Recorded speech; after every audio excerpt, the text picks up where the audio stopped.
everyone stay. Stay safe.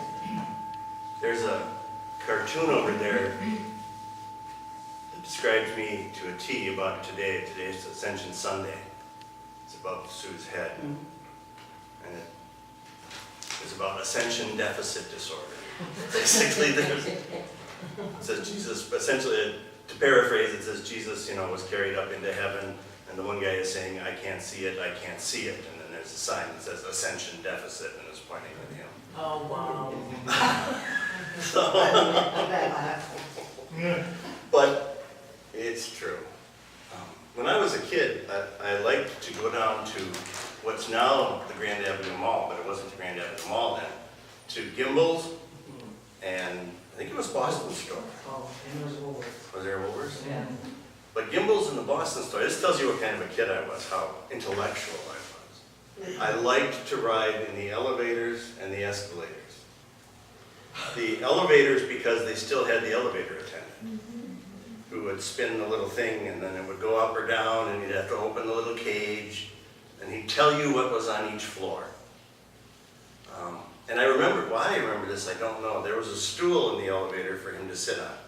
So he didn't have to stand all day, which today would never go. They'd make him stand and they'd probably pay him less than they did that. And the escalators were fascinating because I think there was something like 7 floors, and the higher up you got, the narrower they got. Until the very last one was only wide enough for one person, and I remember it jerked. It was like the belt was slipping or something. So the higher up you got, the more it was kind of a 2 steps forward, 1 step back on this escalator. Was that the toy floor? I don't remember. That's why. Top floor was toy floor. Was it? See, I was more focused on the escalator and the elevator. I didn't care what was there outside of that.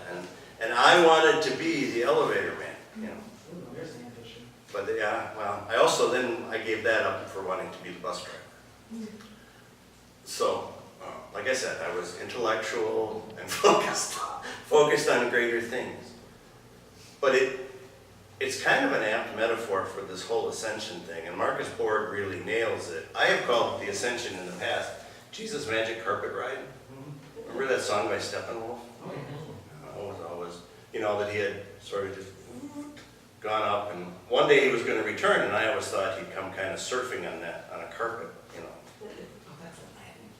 Well, yeah, but you can mix metaphors. Coming out of cloud. Coming in, oh yeah, and why doesn't he fall through? I don't know. Because he can walk on water. That's just basically what a cloud is. So anyway. Well, that's actually an interesting point. I wish you hadn't mentioned it. It ruins the whole thing. Anyway, it's easier if we look at Marcus Borg's explanation that they were trying to say something. And much of the New Testament, the Gospels at least, are easier if we realize that they're trying to say something, rather than assuming that they were journalists writing for the Milwaukee Sentinel, isn't that what it is? I heard that. Okay. Trying to provide a factual account of what happened.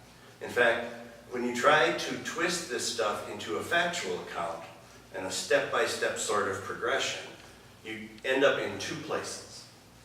One is that you have to get pretty contorted in order to make it work. So contorted that somebody who hasn't been sufficiently indoctrinated since they were young, coming up to the story, is going to say, that's the most ridiculous thing I've ever heard in my life. And the second is that you get into these places where you try and harmonize everything. And so you spend a lot of energy showing how this predicts that and shows that. And it's not much different than getting contorted, except it has this appearance of being quite intellectual. But no matter how you cut the cake, it's trying to make a square peg fit into a round hole. And it's an exercise in missing the point. After all, if I have to go, well, in October I'm going to the Parliament of World Religions. What really matters is that I get there. It doesn't really matter whether I take a bus, take the train, drive a car, or fly a plane. That kind of rhymes. It's kind of Dr. Seuss.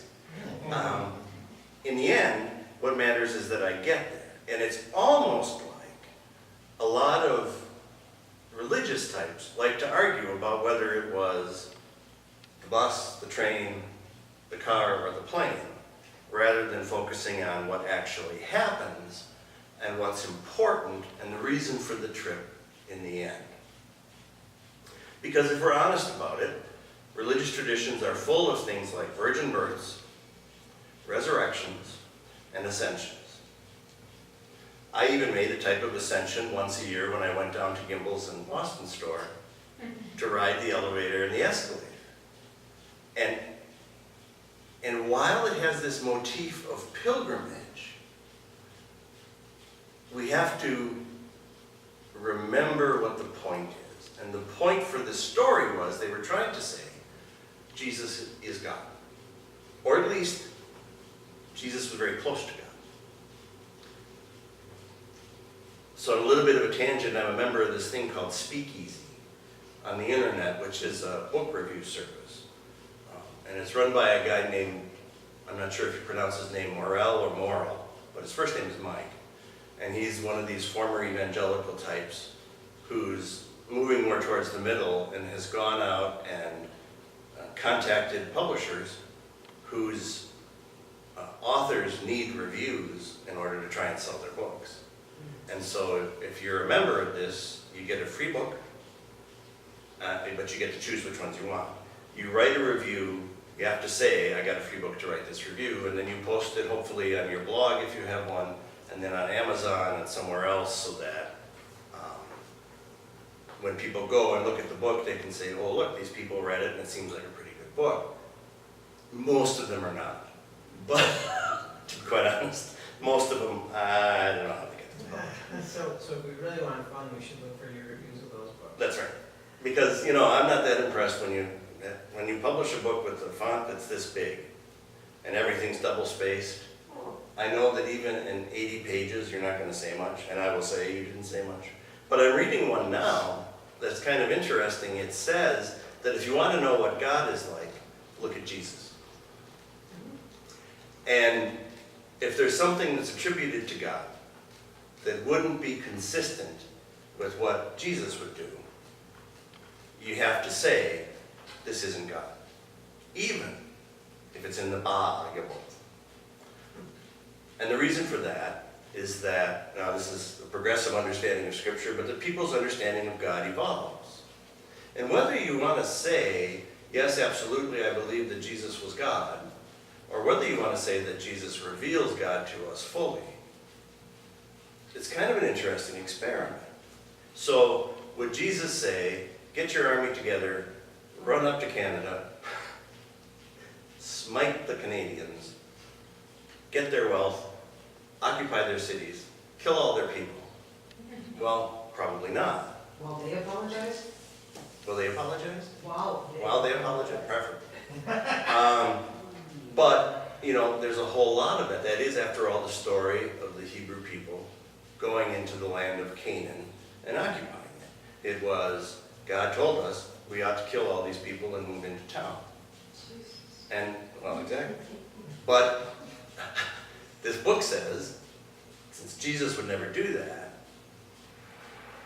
it's maybe time to take another look at what really happened there. At those times in our life when we're pretty sure what we want to do, and maybe we sense on some level it isn't the slickest thing in the world to be doing, it may not even be right, but if we can convince ourselves that God is telling us, or our boss told us, or our parents told us, we can try and step out of responsibility for the actions we take by saying, well, this person made me do it, or God told me to do it. Ram Dass, was Richard Albert, the guy who got fired from Harvard because he was experimenting with LSD while he was teaching in their psychology department with Timothy Leary, has a brother who is profoundly schizophrenic and is absolutely convinced he is Jesus. Not just Jesus, but the Christ. And he's been institutionalized most of his life, and Ram Dass tells the story about going to visit his brother. back in the days when Ram Dass had just come back from India, so he was wearing white robes and lots of beads and had long hair and a beard. And he goes to visit his brother, and his brother in the mental hospital, the state hospital, looks around. I mean, it's kind of ironic, isn't it? His brother looks around and goes, "Don't tell anybody, but I'm the Christ." And by Ram Dass's telling, he went, "So am I."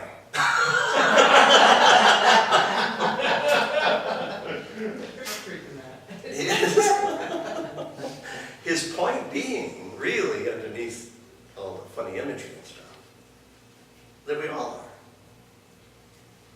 That if you really want to take traditional Christian imagery and talk about incarnation, then there's a part of God in all of us.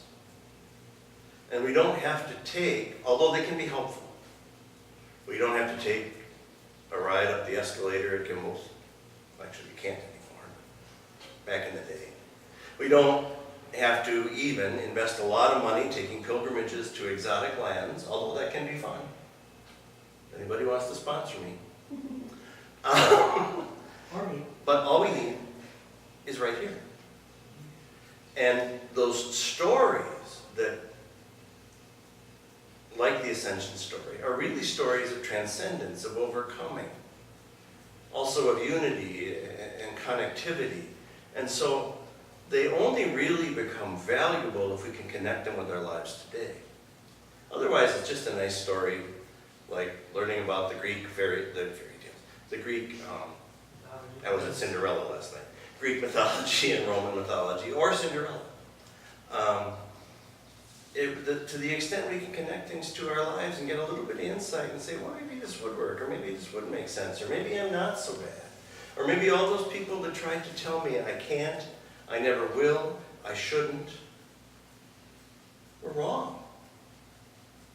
Maybe their motivations weren't all that pure. Maybe the motivations were even a bit skewed. Maybe they were in that place that we fall into so easily where I feel better about myself by making you feel badly about yourself. Or at least by showing others, this person over here, they're not quite all right.